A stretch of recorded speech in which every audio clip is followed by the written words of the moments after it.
इस वीडियो का मकसद किसी की भावनाओं को ठेस पहुंचाना नहीं है। ये सिर्फ एंटरटेनमेंट पर्पस के लिए बनाई गई है।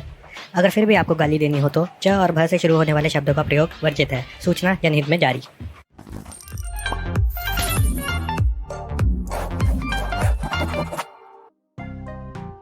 तो आ गए आप लोग। Welcome back to my channel दोस्तों, और मैं हूं आपका होस्ट।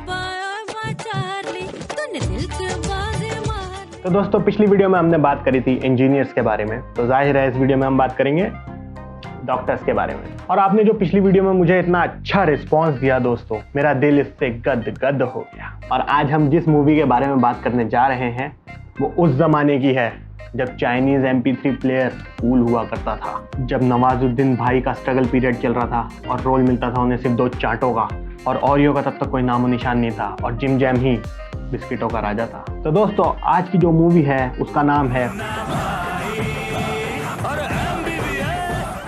सर्किट। अपन ने उसको क्या मामू बनाया ना। और दोस्तों, जब ये मूवी आई थी तो इसका इतना ज्यादा क्रेज हो गया था कि लोग MBBS की वैल्यू MD से भी ज्यादा समझने लग गए थे। इस मूवी में संजय दत्त मुन्ना भाई बने। 90s में मुन्ना ये होता था, 2003 में मुन्ना भाई हो चुका था, और अब 2020 में मुन्ना भैया हो चुके हैं।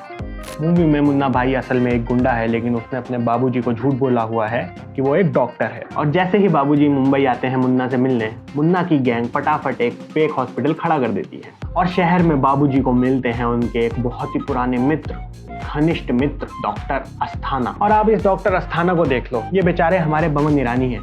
इनको हिरानी जी हर मूवी में एक तो सिंगल रखते हैं और बेटी ऐसी पकड़ा देते हैं जो कि इनके दुश्मन से ही प्यार करेगी।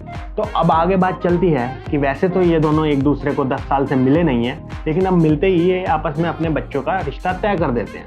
नाइस। और मुन्ना चिंकी को फोन करके रिक्वेस्ट करता है कि वो इस शादी के लिए मना कर दे, क्योंकि अगर बाबूजी को असलियत पता लग जाएगी तो वो मर जाएंगे। लेकिन जब बाबूजी को असलियत पता लगती है तो वो तो घर जाएंगे। और अब मुन्ना को बहुत गुस्सा आता है और वो कहता है मैं डॉक्टर अस्थाना से बदला लेकर रहूंगा। और वो तुरंत सर्किट को बोलता है, ए सर्किट, मुंबई का सबसे बढ़िया हॉस्पिटल बता। हॉस्पिटल थोड़ी है, कॉलेज है। मुंबई का सबसे अच्छा मेडिकल कॉलेज बता। और सर्किट भी फटाफट बिना गूगल के पता लगा लेता है कि मुंबई का सबसे अच्छा कॉलेज कौन सा है, क्योंकि आपको तो पता ही है कि चाहे बनना हो आपको इंजीनियर या बनना हो डॉक्टर, आपके काम आएगा इंपीरियल कॉलेज। जी हाँ। और इस मूवी में भी नंबर 1 कॉलेज है imperial institute of medical science. दोस्तों, आगे बढ़ने से पहले आप लोगों के लिए क्विक क्वेश्चन। सर्किट का असली नाम क्या था, आप मुझे कमेंट में बताएं। और अगर आपको नहीं पता है तो आप बने रहें मेरे साथ, इस वीडियो के एंड में मैं इसका जवाब जरूर दूंगा। तो अब मुन्ना को पता चल चुका है कि मुंबई में नंबर 1 कॉलेज कौन सा है। तो दोस्तों, आगे बढ़ने से पहले थोड़ा सा मैथ कर लेते हैं। पहले बाबूजी कहते हैं 12वीं जमात में था जब वो गांव छोड़ के भाग गया था। फिर कहते हैं 15 साल के बाद मुंबई से उसका फोन आया, और फिर कहते हैं 10 साल तक तू झूठ बोलता रहा। इस हिसाब से सबसे पहले तो मुन्ना ने 12th कंप्लीट भी नहीं करी, वो तो बीच में ही भाग गया था। अच्छा चलो मान लेते हैं कि कंप्लीट कर ली होगी आगे, पर मुन्ना को भागे हुए घर से 15 साल हो चुके और वो 12th में भागा था, तो 12th में वो अराउंड 17 ईयर्स का होगा, और 15 साल बाद वो अराउंड 32 का हो जाएगा। और उसके बाद बाबूजी ने ये और कह दिया कि वो 10 साल से झूठ बोल रहा है। इसका मतलब ये है कि उसमें 10 साल और ऐड कर दूं तो अराउंड 42 का है। तो 42 का बंदा डॉक्टर कैसे बनेगा? और मुन्ना PMT में चीटिंग करके पास हो ही जाता है। और अब मुन्ना अपना सारा सामान लेके हॉस्टल जाता है और 12 नंबर रूम के सामने खड़ा होकर पूछता है कि 12 नंबर का रूम कहाँ है। और फिर 2 बंदे आते हैं और उसे कहते हैं 12 नंबर का रूम तो यही है। तो वो 12 नंबर के रूम में घुस जाता है। तो अब आपको पता है कि मुन्ना की फेवरेट हीरोइन है बारबरा मोरी। कुछ भी। और अब मुलाकात होती है मुन्ना की चिंकी से। चिंकी को वो 2 बार उसका नाम पूछता है, लेकिन डॉक्टर अस्थाना की बेटी होने के कारण वो उसको अपना नाम नहीं बताना चाहती। मुन्ना उसके आई कार्ड में उसका नाम पढ़ता है डॉक्टर सुमन। लेकिन मुन्ना कुछ ज्यादा ही जल्दी में था, क्योंकि अगर वो सुमन का पूरा नाम पढ़ लेता तो उसे पता लग जाता कि वो सुमन अस्थाना है, यानी डॉक्टर अस्थाना की बेटी इज इक्वल टू चिंकी। और अब मुन्ना की मेडिकल क्लासेस स्टार्ट हो चुकी है।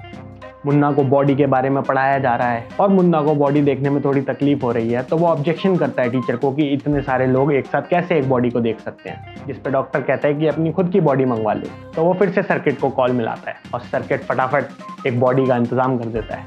दोस्तों, इससे हमें एक सीख मिलती है कि लाइफ में कुछ हो ना हो, एक सर्किट जैसा दोस्त होना बहुत ही ज़रूरी है। और अब इस सारे झोल झमेले के बाद डॉक्टर अस्थाना मुन्ना को ऑर्डर देता है कि वो एक बॉडी में कट मार के दिखाए, लेकिन मुन्ना बॉडी को टच करने से पहले ही बेहोश हो जाता है। ये बंदा अपने आप को गुंडा कहता है। अरे गुंडा बना है, कम से कम 5-6 मर्डर पिटर किए होंगे हैं, 10-12 लोगों की हड्डियां वड्डियां तोड़ी होंगी, तभी तो गुंडा कहलाएगा ना। क्या गुंडा बनेगा रे तू? और अब मुन्ना को देना है जादू की झप्पी पे ज्ञान, तो वो सीधा सफाई वाले के पास जाता है और उसको गले लगा लेता है। मैंने भी एक बार ही ट्राई किया। ला एमसीडी का सफाई वाला, अभी जादू की झप्पी दे के आता हूँ। भाई तू क्या मस्त काम करता है। बे ये वाली नहीं। क्या भयानक काली है साले, पता नहीं सुबह सुबह क्या सोच के आ जाते हैं। क्या कर रहा है? सामने क्या कोई? चल चल। अरे चश्मा दे, मेरा चश्मा। और इसके बाद मुन्ना को एक बंदा मिलता है जिसने सुसाइड अटेम्प्ट करने का कोशिश किया है और उसकी माँ उसके लिए रोए जा रही है। और मुन्ना जल्दी से खड़ा होता है और उसको जाके डांटने लगता है। इस पे लड़के की माँ कहती है कि उसे कुछ मत बोलो, और मुन्ना कहता है बचपन में तेरे को 5-6 लाफा मारा होता ना तो आज ये नौबत नहीं आती। तो इसका मतलब ये कि बचपन में 2 लाफे मार के एडवांस में रख दो। ये क्या कोई एफडी है जो आगे जाके मैच्योर हो जाएगी? अरे जब उसने दिक्कत करी है तभी तो वो उसको मारेगी ना, अभी मारने को बोल। लेकिन इतने तू तड़ाक के बाद मुन्ना का एक गाना निकल जाता है और वो गाना गा गा के उसे समझाता है कि लड़की के पीछे नहीं जाना चाहिए। और गाने में वो बताता है कि उसको भी एक लड़की पसंद आई थी जो कि उसे छोड़ के चली गई। और गाने के एंड में वो कहता है अगले दिन अपने मोहल्ले में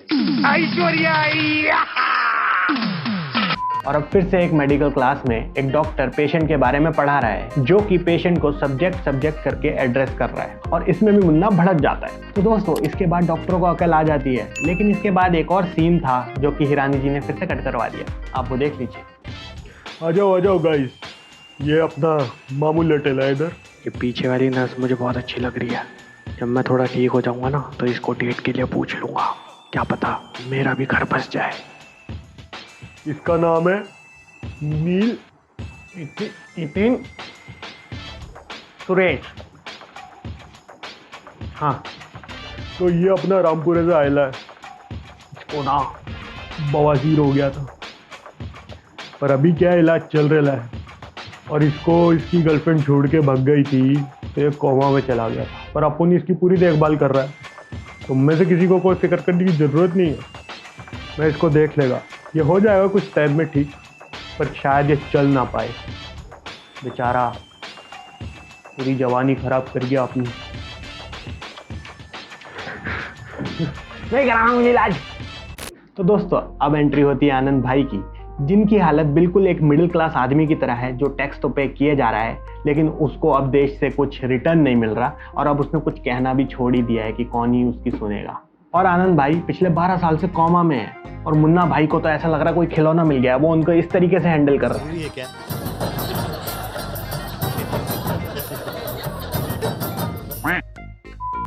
और अब एंट्री होती है जिम्मी शेरगिल की। जिम्मी शेरगिल बॉलीवुड की एक दुखी आत्मा है जिसको हर मूवी में सिर्फ कटने वाले रोल मिलते हैं। तो जिम्मी शेरगिल का कैरेक्टर है जहीर, और जहीर बताता है कि उसे 2 दिन पहले पेट में दर्द हुआ जिसकी वजह से उसे खून की उल्टी आई। और डॉक्टर सुमन रिपोर्ट देख के कहती है कि तुम्हें कुछ टाइम पहले आना चाहिए। अरे उसे 2 दिन पहले दिक्कत हुई है तो वो पहले कैसे आ जाएगा यार। और अब बेचारा जहीर अपना दुख दर्द गाने लगता है। वो बताता है कि उसने आज तक भी शराब नहीं पी, सिगरेट नहीं पी, किसी लड़की को हाथ तक नहीं लगाया। अरे कोई इसे बताओ, लड़की को चुनने से वैसे भी कैंसर नहीं होता है। ये मतलब ये तो अपना पर्सनल रोना लेके बैठ गया भाई। और अब डॉक्टर अस्थाना को मिल चुका है एक बहुत ही ठोस रीजन मुन्ना को रेस्टिगेट करने का।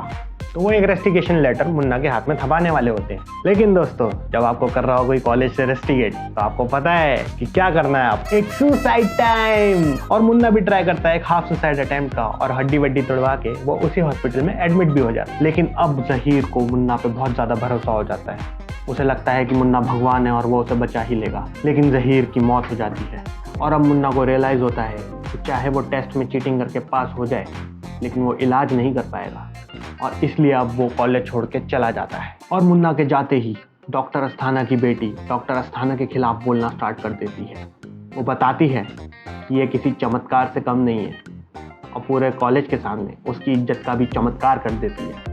और अपने मुन्ना जो कि एक चलते ऑपरेशन में ऑपरेशन थिएटर में घुस गए थे, जिन्होंने पीएमटी में चीटिंग करी, अपने हर कॉलेज के ईयर में चीटिंग करी, जिन्होंने एक फॉरेनर को पिटवा दिया अपने एक बॉडी के इंतजाम के लिए, और वो अपने ही बाबूजी के सामने सिगरेट और दारू के साथ पकड़े गए। ऐसे में उनके बाबूजी कहते हैं और आज जब तेरे बाप को तुझ पे नाज है, और पिताजी की शाबाशी के बाद मुन्ना सर्किट के साथ फिर से अपने पुराने प्रोफेशन में घुस जाता है, क्योंकि बाबूजी का सर तो एक ही बारी ऊंचा करना होता है। तो दोस्तों, मैंने मूवी की स्टार्टिंग में पूछा था कि सर्किट का असली नाम क्या है। तो सर्किट का असली नाम है सरकेश्वर, समझा दो इन्हें। हाँ डॉक्टर, यस। दोस्तों, ये सारी खामियों को हटाकर आप इस मूवी को जब चाहे तब देख सकते हैं। ये मूवी इतनी एंटरटेनिंग है और अपने ज़माने की इतनी यूनिक मूवी थी कि बॉलीवुड में ऐसा कुछ भी नहीं बन रहा था। राजकुमार हिरानी ने आके पूरा एक नया जॉनर तैयार कर दिया, जिसके बाद उन्होंने एक के बाद एक बहुत ही बेहतरीन मूवी बनाना स्टार्ट कर दिया। ये वीडियो सिर्फ एंटरटेनमेंट पर्पज़ के लिए थी और मिलता हूँ मैं आपको अगली वीडियो में। और अगर आपको ये वीडियो पसंद आई हो तो इसको लाइक करना ना भूलें, शेयर करें अपने दोस्तों में। और अगर आपको सब्सक्राइब बटन अभी तक लाल ही दिख रहा है तो दोस्तों, वायरस बहुत जल्दी आपके कंप्यूटर में आ जाएगा, उसको जल्दी से दबाकर ग्रे कर दीजिए। तो मिलते हैं फिर अगली वीडियो में, तब तक के लिए गुड बाय। और जैसे ही बाबूजी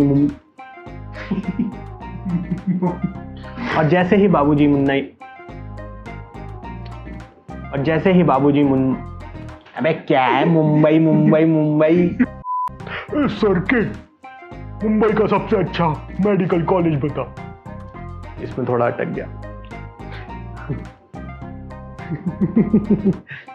ए सर